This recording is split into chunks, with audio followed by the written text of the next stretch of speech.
Assalamualaikum warahmatullahi wabarakatuh. Perkenalkan, saya Agnia dari program studi Ilmu Hukum Fakultas Ilmu Sosial Universitas Negeri Padang yang saat ini sedang melakukan program magang di Pengadilan Agama Bukit Tinggi kelas 1B.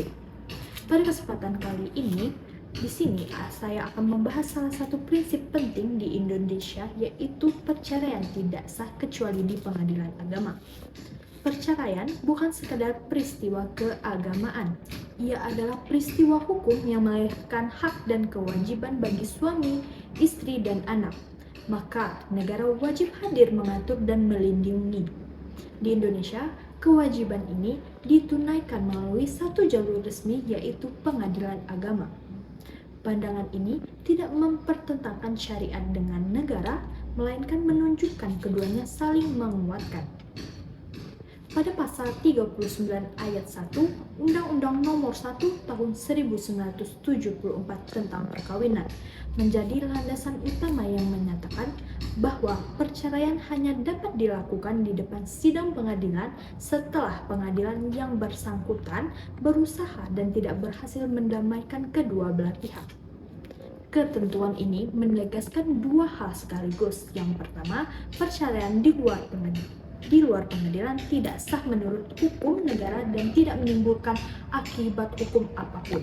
Yang kedua, pengadilan wajib mengupayakan perdamaian terlebih dahulu selaras dengan prinsip syariat bahwa talak adalah perkara halal yang paling dibenci Allah sesuai dengan hadis oleh Abu Daud. Undang-Undang Nomor 7 Tahun 1989, Junto Undang-Undang Nomor 3 Tahun 2006 tentang Pengadilan Agama, khususnya pasal 65 dan pasal 73 mempertegas bahwa pengadilan agama adalah satu-satunya lembaga berwenang bagi umat Islam dalam perkara perceraian. Tanpa ikrar talak di hadapan sidang, perceraian tidak memiliki kekuatan hukum, tidak ada nafkah iddah yang bisa dituntut, tidak ada pembagian harta yang bisa dipaksakan, dan serta tidak ada hak harta yang bisa diklaim. Dalam komplikasi hukum Islam, yaitu Impres nomor 1 tahun 1991 adalah kodifikasi fikih yang lahir dari ijtihad kolektif ratusan ulama Indonesia. Dua pasalnya paling krusial yaitu pasal 115 yang menyatakan perceraian hanya dapat dilakukan di depan sidang pengadilan agama setelah pengadilan agama tersebut berusaha dan tidak berhasil mendamaikan kedua belah pihak. Selanjutnya, pada pasal 117 ini mengenai definisi talak, yakni talak adalah ikrar suami di hadapan sidang pengadilan agama yang menjadi salah satu sebab putusnya perkawinan. Pada pasal 117 adalah argumen terkuat KHI tidak sekedar menjadikan sidang pengadilan sebagai prosedur, ia menjadikannya unsur definisi talak itu sendiri. Talak yang tidak diucapkan di hadapan sidang, menurut KHI belum memenuhi pengertian talak yang sah dalam hukum keluarga Islam Indonesia. Ini adalah pilihan kodifikasi yang disengaja demi perlindungan nyata bagi istri dan anak. Lalu, memasuki perspektif fikih Islam, yakni ulil amri, yaitu pemerintah, dan hak mengatur pelaksanaan hukum. Dalam surat An-Nisa ayat 59 memerintahkan ketaatan kepada ulil amri itu sendiri.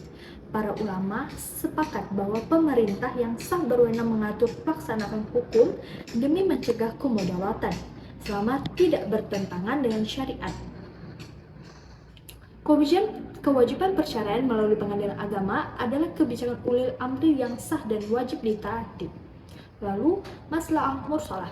Perceraian melalui pengadilan melindungi hak istri atas nafkah iddah, mut'ah, hadana anak. Lalu, semua ini adalah kewajiban syariat yang hanya bisa dipaksakan pemenuhannya melalui jalur hukum formal.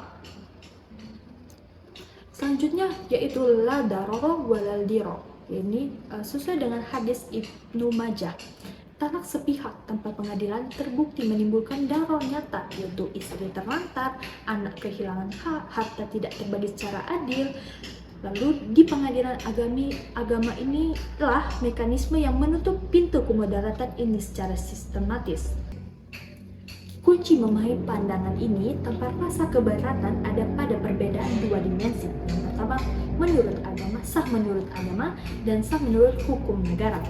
Talak di luar pengadilan mungkin jatuh secara fikih. Hal ini tidak dapat dibantah. Namun, ia tidak menimbulkan akibat hukum apapun. Tidak ada perlindungan bagi istri, tidak ada jaminan bagi anak, tidak ada kepastian status bagi siapapun.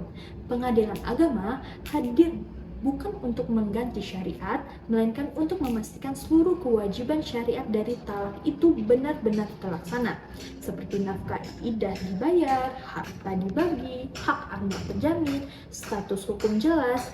Yang ini adalah bisa kita sebut dengan fikih al-waqi, yaitu fikih yang memahami realitas dan merespon kebutuhan zaman.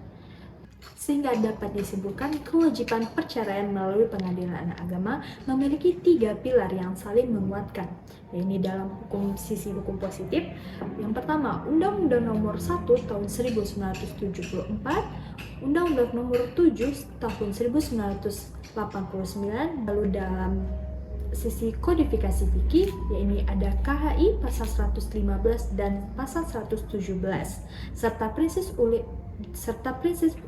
ulil amri, maslahah mursalah, dan lal darurah dari sisi usul fikih. Ketiga pilar ini tidak saling bertentangan, ketiganya menuju satu tujuan yang sama. Baiklah, sekian. Wabillahi taufiq wal hidayah. Wassalamualaikum warahmatullahi wabarakatuh.